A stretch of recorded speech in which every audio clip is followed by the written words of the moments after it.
Olá, queridas irmãs, queridos irmãos, começamos mais um programa O Espírito da Letra, analisando a obra do Espírito André Luiz. Este é o programa número 1 do livro sobre os capítulos, porque o programa da semana passada falou da introdução, das mensagens de Emmanuel, de André Luiz. Nós explicamos os outros livros para você já saber, para você ajudar outras pessoas também a encontrarem o nosso canal, o Espírito da Letra, como já mais de 11 milhões de pessoas já tiveram acesso, youtube.com/, o Espírito da Letra, todas as obras até aqui já lidas e comentadas. Hoje começaremos o livro Sexo e Destino, no seu primeiro capítulo. Então, como nós sempre fizemos quando tínhamos estas obras romanceadas, como é o caso desta, nós vamos colocando o texto na tela e vamos fazendo a leitura. E, eventualmente, a gente vai comentando. Às vezes paramos o texto, vamos abordando determinados aspectos, determinadas nuances que são importantes realçar para a nossa reflexão. Por isso é importante que você, que está querendo aprender com esta obra, tanto quanto nós estamos aprendendo, você tenha um papel, um lápis, um caderno de anotações, ou se você tiver o livro, fazer uma anotação no próprio livro, que não é o mais aconselhável, mas é bom você desenvolver sempre um caderno, um bloco de anotações para cada uma das obras de André Luiz. Quando eu li os livros de André Luiz pela primeira vez, eu tinha um lápis que eu ia selecionando, eu pintava as frases com o grafite e eu colocava do lado uma palavra que significava o que está ali descrito. Por exemplo, perispírito. Eu sabia que naquele trecho ele estava falando sobre o perispírito. Em um outro trecho, era uma situação em que o perdão era importante, então eu escrevia lá, importância do perdão, perdão. E depois que eu terminava aquele capítulo, eu escrevia em cima da parte inicial do capítulo, que tinha um espaço branco com o nome do capítulo, eu escrevia lá os tópicos que eu tinha encontrado naquele capítulo. E aí, quando terminava o livro, eu tinha um resumo de assuntos daquele livro. Eu pegava, então, aqueles tópicos de cada capítulo e eu fazia um índice com o nome, perdão, perispírito, tudo na letra P. E aquilo que era a letra A, amor, ansiedade, eu ia colocando em ordem alfabética, eu fazia um índice. Então, quando terminava de ler, eu tinha o livro resumido em assuntos, para que eu, quando precisasse procurar alguma coisa rápida, eu encontrasse. E isso me ajudava a gravar. É importante essa capacidade de retenção. Você não desperdiça o esforço de estar lendo. Agora, isso não fez com que eu não precisasse ler de novo. Eu li várias vezes. Porque você vai amadurecendo, você vai descobrindo mais coisas, você vai fazendo conexões que antes você não fazia. E isso é importante. Então agora que nós vamos começar a ler o livro, capítulo 1, e um detalhe, os livros anteriores, cada capítulo tinha um título, esse não. Todos os capítulos têm apenas um número, capítulo 1, tá bem? Então, vamos para o capítulo 1 e você poderá nos acompanhar, ok? Então, pegue lá o seu livro, pegue o seu caderno, pegue a anotação para você acompanhar a leitura conosco. Vamos a ela? Capítulo 1 do livro Sexo e Destino. Como acontece entre os homens, no mundo espiritual que os rodeia, sofrimento e ansiedade, expectação, esmerilham, desbastam a alma, disciplinando, aperfeiçoando, reconstruindo. Enquanto nós estamos no corpo físico, olha como André Luiz fala bonito, enquanto envergamos a veste física, e nós traduzimos, estamos no corpo físico. Habitualmente, imaginamos o paraíso das religiões encravado para lá da morte. Sonhamos o apaziguamento, a aquietação integral dos nossos sentidos. Não sofremos mais, estamos em paz. o acesso à alegria inefável, aquela alegria indescritível que anestesia toda lembrança convertida em chaga mental. No entanto, atravessada a fronteira da cinza, deixado o corpo de carne, vencida a barreira da morte, eis-nos erguidos, levados à responsabilidade inevitável diante do reencontro da própria consciência. Uma vida humana, a continuar-se naturalmente no além, assume, assim, a forma de partida em dois tempos distintos, um jogo que tenha dois tempos. Diferem em campos e vestimentas. É claro, são diferentes do mundo físico, o campo e as roupas dos jogadores. Entretanto, a luta da personalidade, de um renascimento a outro na Terra, ela se afigura um trabalhoso combate, um laborioso prélio, em duas fases. Um jogo desses difíceis que tem dois tempos, anverso e reverso, frente e verso da experiência. O berço inicia, o túmulo desdobra. Com raríssimas exceções na regra, somente a reencarnação consegue nos transfigurar de modo fundamental. Somente quando a gente reencarna, para um pouquinho aí. O que ele está dizendo aqui é que quando nós estamos precisando mudar, é importante que nós entendamos que somente quando a gente volta ao corpo físico, e que a gente se esquece, que a gente tem que enfrentar desafios, que a gente vai ter que sofrer ou vai ter que ser feliz de outra forma, é que nós poderemos entender a capacidade de transformação integral do nosso ser. Com raras exceções, porque é verdade que a gente pode progredir antes ou sem precisar reencarnar, é verdade. Porém, sabe como que é o negócio? É muito semelhante àquilo que você vai fazer na escola. Você pode aprender com o professor falando. Você não precisa ir na escola, você pode estudar em casa.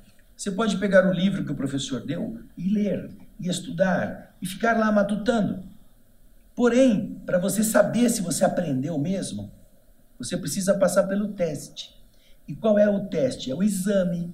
Você tem que chegar num lugar, alguém vai te fazer perguntas que você não poderá consultar o texto, você vai ter que ter na sua mente e vai ter que responder. E quando você coloca no papel aquilo que você pensou que sabia, é que você vai poder realmente ter certeza que sabia. Ou descobrir que não sabia. De tão pouca atenção, de ter lido assim, vou ler de qualquer jeito.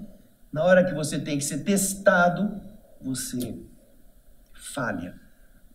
Então André Luiz está falando que a reencarnação é o momento do teste. Você volta para cá. Você vai ter que jogar. Você vai esquecer do passado, mas vai ter que passar pelas mesmas experiências, vai ter que enfrentar os mesmos desafios. Então, isso é que ele está falando. Somente com a reencarnação, para a maior parte dos espíritos, é que o indivíduo, com raríssimas exceções, nessa regra, somente na reencarnação ele consegue transfigurar-se de um modo fundamental, de um modo profundo. Deixamos o esquife, o caixão, deixamos lá, no caixão. O casulo, aquele estojo desgastado. O casulo é onde fica a lagarta, né? Aquele casulo que vai transformar a lagarta em borboleta. Aquele casulo mirrado, aquele estojo desgastado que é o nosso corpo. A gente deixa lá no caixão e transportamos conosco, na mesma ficha de identificação pessoal, para outras esferas, os ingredientes espirituais que nós cultivamos e atraímos. A gente vai levar com a gente o que nós aprendemos dessa vivência. Fica o corpo podre, fica o esqueleto dentro daquele invólucro, debaixo da terra. Mas o espírito vai levar. Vai levar consigo o quê? Os ingredientes que ele aprendeu para outras esferas. E ele não vai acabar. Ele não vai destruir-se. Ele vai continuar a existir. Continua então André Luiz nos explicando. Inteligências em evolução na eternidade do espaço e do tempo, os espíritos domiciliados na morada terrestre, ao abandonarem o invólucro de matéria mais densa, eles figuradamente, comparadamente, se assemelham aos insetos. Larvas existem que se retiram do ovo e revelam-se na condição de parasitas. Saem do ovo e ficam parasitando. Enquanto que outras se transformam de imediato em prodigiosas borboletas, de extraordinária beleza, ganhando a altura.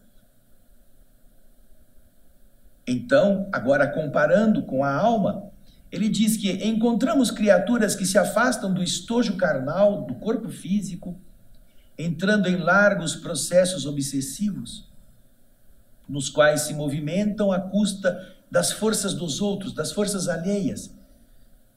E ao lado destes espíritos nesse estado, encontramos outros que de pronto se elevam, aprimorados e belas, estas almas, a planos superiores da evolução. E entre as que se agarram profusamente ou profundamente às sensações da natureza física e aquelas que conquistam a sublime ascensão para estágios edificantes no grande além, entre estas duas existem infinita gama de posições nas quais os espíritos vão se graduando, como uma grande escola. Tem salas de aula para todos os tipos. Emergindo, surgindo na espiritualidade após a desencarnação, sofremos, a princípio, no começo, o desencanto de todos aqueles que esperavam pelo céu da teologia, das igrejas, fácil de alcançar, dá lá umas migalhas, dá lá qualquer bobagem para comprar o paraíso.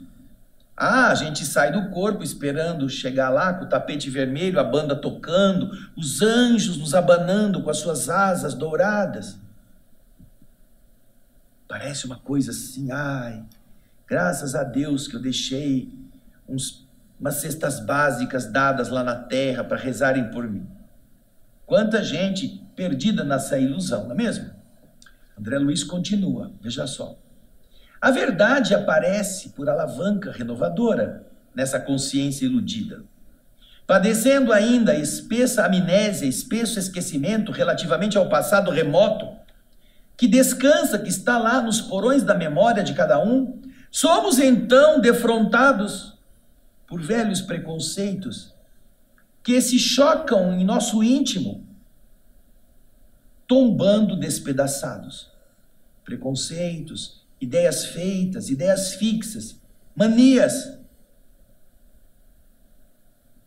E isto faz a gente ficar numa situação muito confusa. Suspiramos pela inércia que não existe, sonhamos por não ter que enfrentar nós mesmos, exigimos resposta afirmativa aos absurdos da fé convencionalista e dogmática que reclama a integração com Deus para si só, excluindo pretensiosamente da bondade da paternidade divina aqueles que não lhe comunguem a visão acanhada, a visão limitada.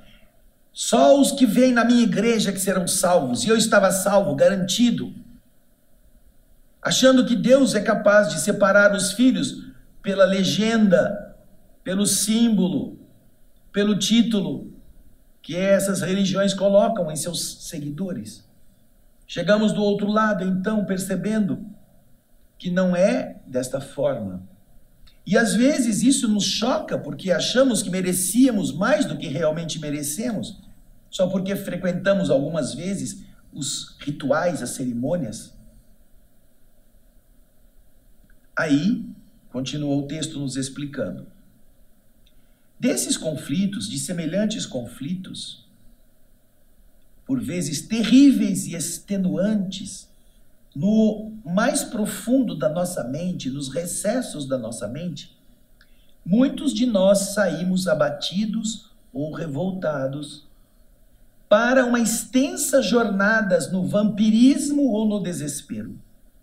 Quando o indivíduo descobre como ele está do outro lado, e que aquilo que a igreja lhe prometera, a sua religião formal da terra disse que ele poderia esperar agora, e ele vê que é mentira, ele vê que não está encontrando nada daquilo, que ninguém explicou para ele direito como seria, só para convencê-lo a desfazer-se de patrimônios para beneficiar outras pessoas sem conseguir nada em troca, como se ele pudesse comprar o céu com o seu dinheiro. Quando ele entra nesse estado, ele muitas vezes perde o equilíbrio. Muitas vezes ele se volta contra aqueles que o iludiram. E então, ao invés de ele entender do seu equívoco, da sua ilusão, ele sai revoltado para jornadas longas no vampirismo. Vampirismo é ele se aproximar das pessoas e sugar, e ficar querendo estar junto, está querendo ficar vivo e sentindo a matéria, que agora ele não sente mais. Ou então, jornadas no desespero, aquela coisa de perder a esperança, perder a certeza. Disseram que eu ia encontrar uma corte angelical para me dar um lugar no trono à direita do Pai, e não encontrei nada a não ser lodo, escuridão. Onde que eu estou? O que aconteceu comigo? Consequência da descoberta dos seus equívocos de consciência. Uns não querem acreditar que já foram para o outro lado. Uns querem permanecer junto dos seus bens na terra, das pessoas que eles amaram, que eram propriedade deles, entre aspas. E eles então vão ficar vampirizando, não é chupando o sangue. Olha aqui, ó. Essas expressões que às vezes nós encontramos nas obras de André Luiz não tem nada a ver com o vampiro Nosferatu, o vampiro Bento Carneiro, aquele dentuço, não, que chupa o sangue. Não, mas o vampirismo é uma expressão que significa sugar as energias orgânicas dos seres humanos que estão encarnados, sentir a vitalidade do corpo material para aqueles espíritos que ainda estão apegados ao mundo físico, sem entender que já morreram, porque eles não querem abrir a consciência para essa situação. Saber que agora do outro lado eles terão que prestar contas, é preferível ele se manter iludido, negando mesmo a morte para alguns casos, se recusando a entender o seu estado agora de liberdade em relação à matéria, para que, se ele não está entendendo, é mais fácil ele continuar vivendo segundo os seus interesses, ficar sugando as pessoas, ficar perto do calor delas, para se sentir querido ou para sentir que ele é dono ainda. E aqueles que já passaram por essa fase, quando percebem na consciência todos os erros cometidos, todas as coisas ruins que fizeram, muitas vezes entram em desespero. Não é bolinho. E isso nós podemos evitar se a gente entender todo esse processo. Aí André Luiz continua explicando. Vamos lá, vamos no texto. A maior parte dos desencarnados, porém, pouco e pouco se acomoda às circunstâncias, aceitando a continuidade do trabalho na reeducação deles mesmos, com os resultados da existência que aparentemente encerrou no mundo, à espera da reencarnação que possibilite renovação e recomeço. Essas ponderações, diz André, queimavam-me o pensamento, reparando, ao olhar, ao perceber a tristeza e o cansaço do meu amigo Pedro Neves. Pedro Neves é um espírito, amigo de André Luiz no plano espiritual, que era um devotado servidor do Ministério do Auxílio. O Ministério do Auxílio é um dos ministérios da cidade Nosso Lar. André Luiz continua explicando quem era esse Pedro, partilhando, dividindo com ele expedições corajosas e valorosas em atividades beneméritas. Ainda não lhe víramos hesitações quaisquer.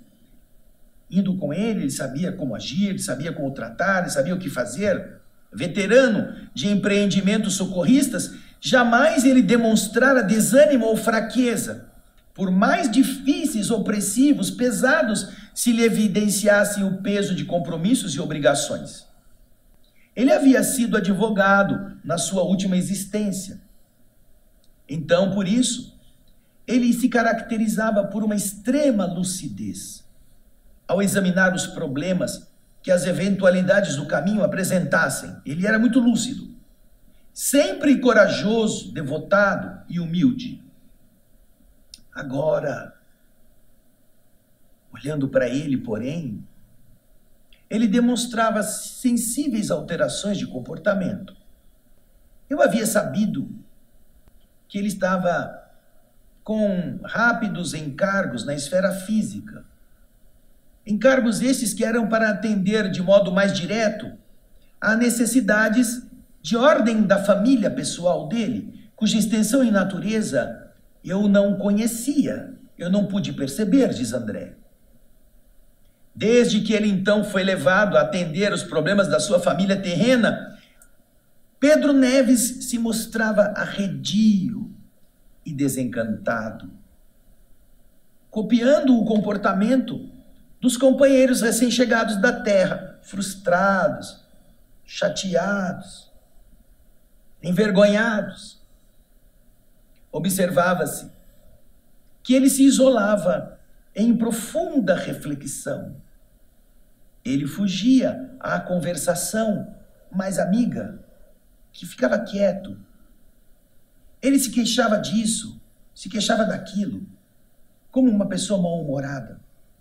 E vez por outra, quando estava em serviço, ele mostrava lágrimas que não chegavam a cair. Ninguém dos seus amigos, os seus companheiros de jornada, ousava averiguar-lhe, sondar-lhe, perguntar-lhe sobre o sofrimento. Tal a fibra moral em que Pedro Neves exprimia ou demonstrava nas suas atitudes. André Luiz então diz o seguinte, olha, provocando, porém, algumas horas de desafogo, num banco de jardim onde ele estava sentado, eu procurei, de maneira muito hábil, muito sutil, lançá-lo a essa possibilidade de contar, de colocar para fora, de verter para fora, de extroversão, diferente de introversão, verter para fora. Eu criei algumas situações para que ele pudesse, se ele sentisse vontade, falar de si mesmo. Mas para isso, o que eu fiz, diz André? Eu aleguei que estava com dificuldades que me preocupavam. Eu sentei perto dele e me referi aos meus descendentes que eu havia deixado no mundo e às inquietações que eles me causavam. E eu fiz isso porque eu imaginava, eu adivinhava quase, na tristeza do Pedro, a presença de lutas domésticas que lhe torturavam a alma, como se fossem úlceras, feridas em reincidência, antigas cicatrizes que reabriram. E eu não me enganei.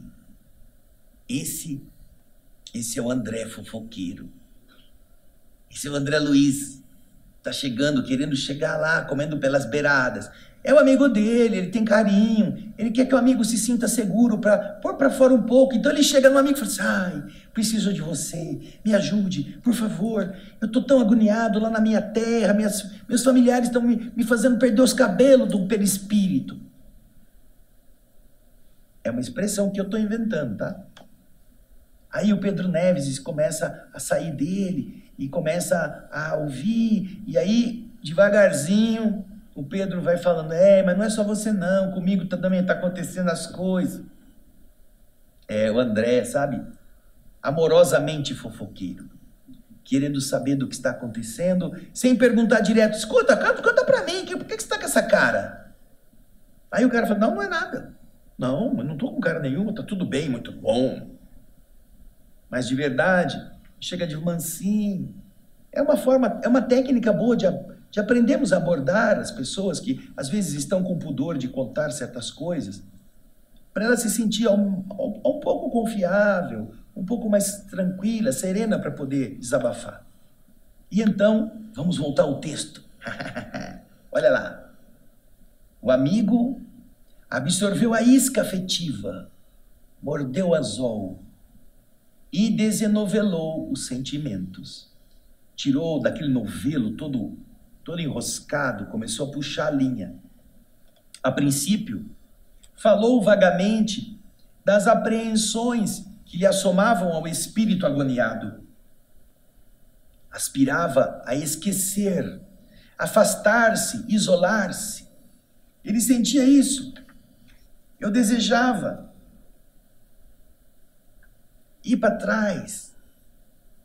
Mas lá no fundo, a retaguarda da sua família no mundo lhe causava dolorosas lembranças, dolorosas reminiscências, difíceis de exterminar.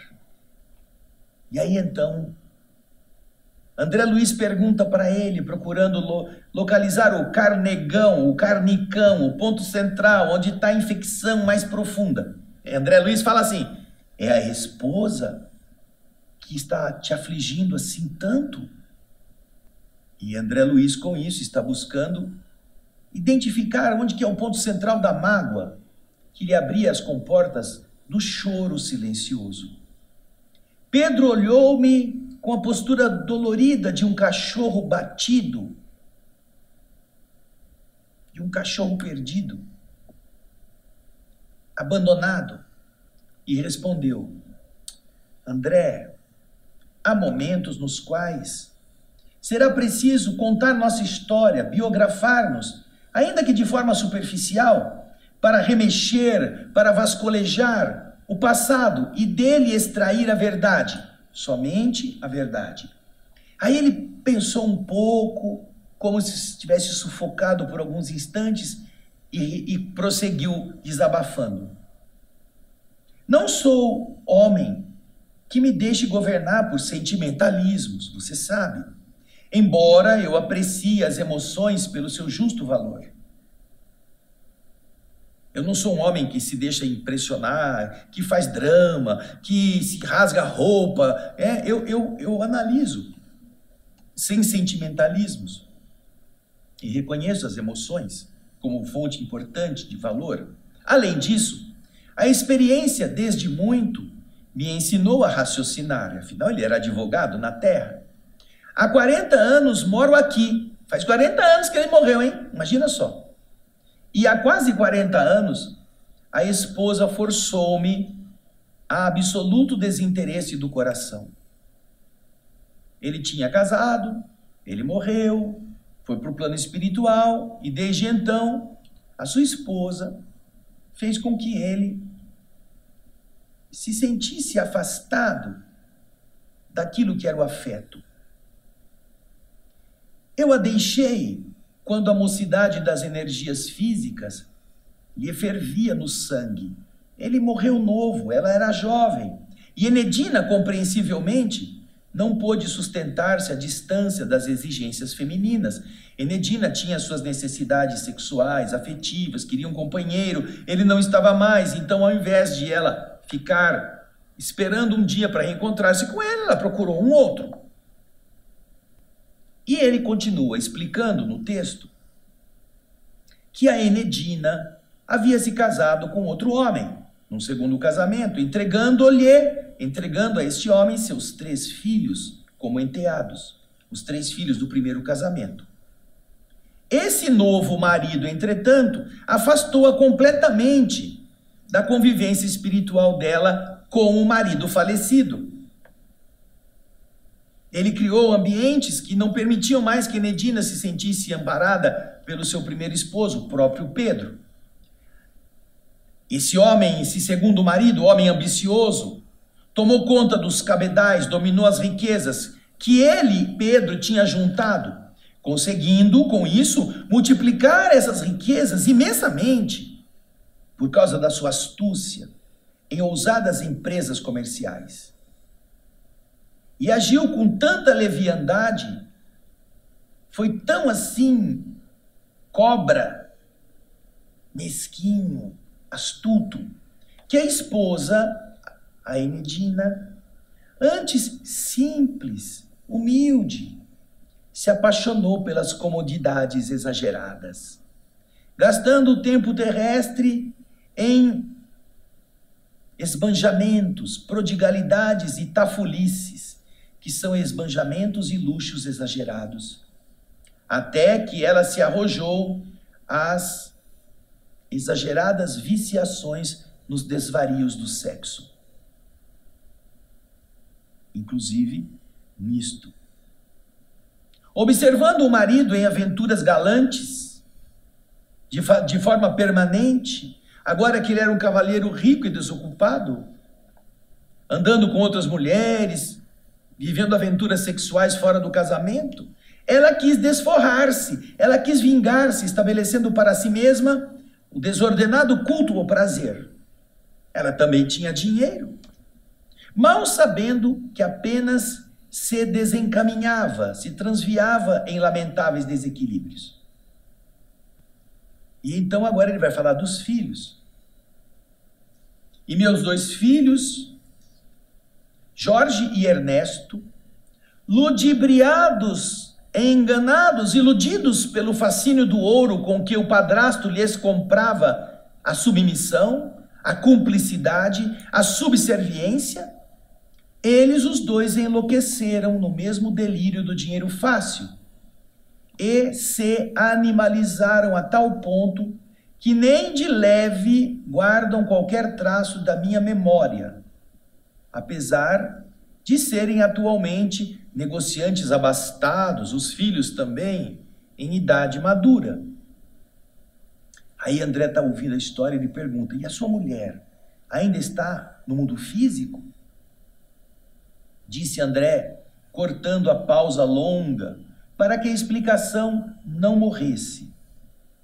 E ele então, o amigo Pedro, lhe responde, minha pobre Enedina voltou há 10 anos, faz 10 anos que ela desencarnou, abandonando o corpo pela imposição da icterícia, que lhe apareceu como um carrasco invisível, irritação da pele, coceira, alguma coisa que surgiu. Por quê? Porque ela passou a usar bebidas alcoólicas em excesso. Provavelmente, o álcool,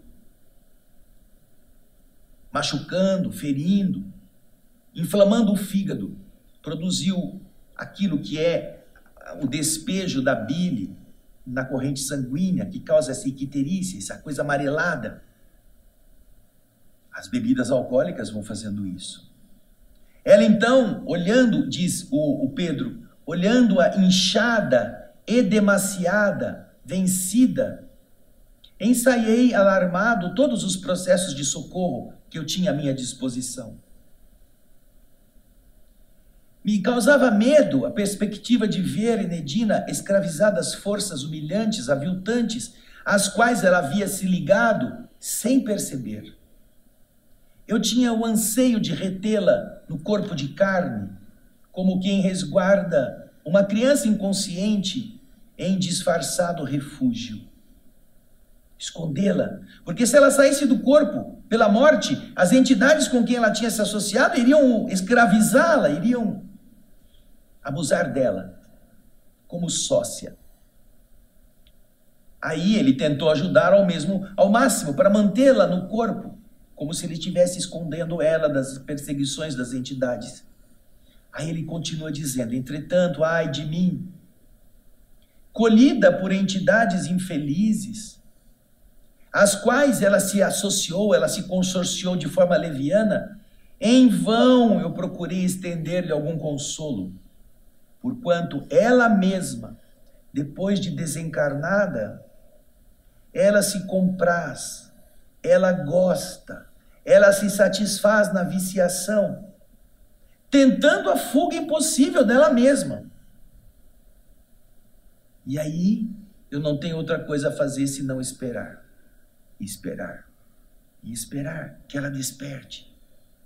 Aí André, bebendo as cenas, pergunta, e os teus filhos? E Pedro responde, Jorge e Ernesto, hipnotizados pela riqueza material, Para mim, seu pai, no plano invisível, eles se fizeram inabordáveis, eles não me permitem chegar. Mentalmente, eles não percebem, não registram a lembrança. Planejando captar-lhes a cooperação e simpatia, o padrasto chegou a insinuar que eles não seriam meus filhos, mas sim filhos dele, padrasto, através de união com a minha esposa, ao tempo em que eu estava encarnado ainda numa traição. E com essa história, para tentar cooptar a simpatia daqueles que agora já não seriam mais enteados, seriam filhos ilegítimos, legitimados pelo segundo casamento, com essa história, eles ficaram com isso na cabeça, e a própria mãe, a Enedina, não desmentiu, infelizmente.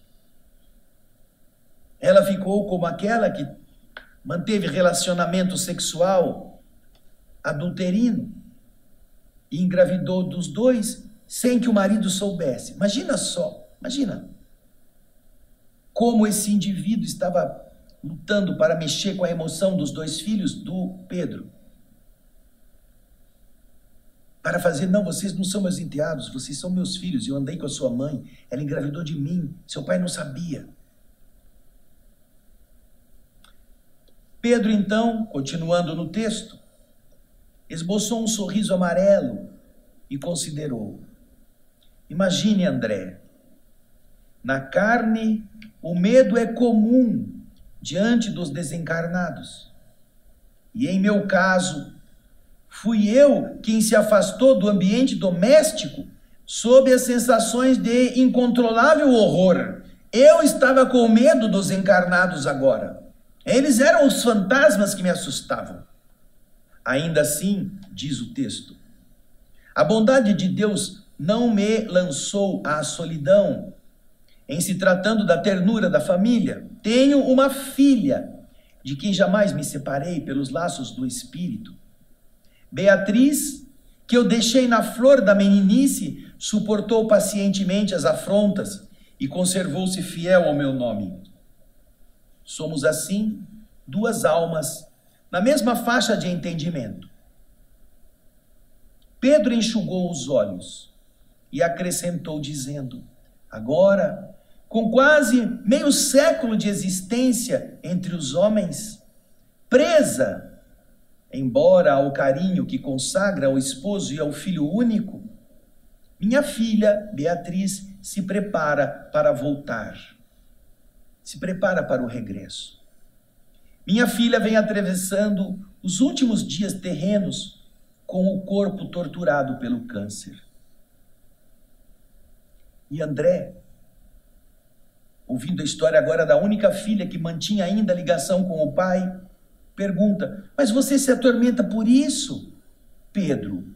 A ideia do reencontro pacífico, de você voltar a ter sua filha com você aqui, não seria antes motivo para você ficar alegre? E o Pedro então responde, ah, meu amigo, e os problemas? Os problemas do grupo familiar consanguíneo? Por muitos anos estive à margem, ao lado de todas as tramas, de todas as tricas, de todas as intrigas do navio familiar. Eu me havia jogado ao oceano largo da vida. Agora, por amor à filha inesquecível, sou forçado a topar com o espírito de caridade, com a irreflexão, o descaramento daqueles que fazem parte da família que eu tive. Estou inabilitado, estou inapto, estou desambientado. Desde que me postei à cabeceira da doente querida, eu me vejo na condição do aluno debilitado pela expectativa de erros constantes. Dispunha-se Neves a prosseguir, mas o urgente chamado de serviço nos forçou, nos levou à separação. E conquanto, diligenciando para acalmá-lo, tentando acalmá-lo, eu me despedi sobre o compromisso de me unir a ele nas tarefas de assistência à doente, de modo mais intenso. A partir do dia seguinte, você está com a filha assim, você não sabe o que fazer, você está sozinho lá, Faz uma coisa, amanhã eu vou com você, posso ir? Quero te ajudar, eu vou estar junto com você, você vai sentir meu apoio. Eu não presto para muita coisa, isso sou eu que estou falando, né? Que é no meu caso. Mas, puxa vida, é melhor você ir lá com um companheiro do que ficar lá batendo cabeça sozinho. Veja a solidariedade amorosa de André Luiz com o seu amigo. E veja que tristeza. Já pensou você chegar agora, depois de desencarnado, você que está aí sentado me assistindo, e você então vai visitar a sua família. Você vai ver a sua filhinha maravilhosa, aquela que era a sua princesa, e você vai encontrá-la nas festas desajustadas, transando, fazendo sexo no banheiro com quantos ela tem vontade. Já pensou isso? Você é pai, você que tinha aquele sonho daquela sua filha, ser a menina maravilhosa, você vai encontrá-la usando droga na mão de qualquer um. Ou vai encontrar seu filho dando golpes, arquitetando planos para roubar, para passar a perna, só para ter dinheiro. Já imaginou isso? Que choque será esse para você? Aquilo que você fantasiou na sua cabeça, você descobrir que não é nada daquilo, porque aí você vai ver a nudez da personalidade das criaturas e você não tem o que fazer. Você não pode chegar, Juninho, vai pro castigo agora, me dá o seu celular. Não pode fazer isso. Você apenas tem que ver o seu irmão, que você ama como filho, que é o caso do Pedro. Então ele está agora ali, né? Da mesma forma que André Luiz, quando chegou lá no nosso lar, na casa em que era dele, na terra, e ele viu a esposa dele, Zélia, que ele amava tanto, agora casada com o Ernesto, e pouco se lixando para o André Luiz. E agora o Ernesto doente, e André Luiz não sabe o que fazer, se eu mato ele, esse desgraçado que roubou a minha família, ou se eu oro a Deus. Então é aquele choque que fazia André Luiz ficar abatido. Pedro está sentindo. André Luiz já passou por isso que André Luiz está dizendo, olha Pedro, eu vou com você amanhã, vamos juntos, eu vou te ajudar no que eu puder. Linda a determinação de André Luiz, não é mesmo? Então agora você vê, né, que tragédia tão comum na vida dos homens, essa aqui, tão comum em todas as famílias. E é isso que nós vamos ver, porque se trata de uma história real, como você viu no programa anterior. Ela tem nome, endereço, apenas que André Luiz deu uma escamoteada, ele deu uma mudada no nome dos personagens, mas isso é a história de uma família na Terra, que existe. Então, na próxima semana, venha conosco. O capítulo 2 vai abordar essa sequência. O que André vai descobrir lá com a Beatriz, ajudando o Pedro? Como vai ser essa história, né? Sexo, destino, responsabilidade do afeto, aprendizado a compreender as fraquezas dos outros e transformar o seu desencanto em vontade de servir, sem esperar nada em troca, não é mesmo? Então, obrigado pela sua audiência, obrigado pelo seu carinho, nos ajude a difundir esse maravilhoso livro para os seus contatos. E nós esperamos você no próximo programa do Espírito da Letra. Obrigado, um grande abraço e muita paz.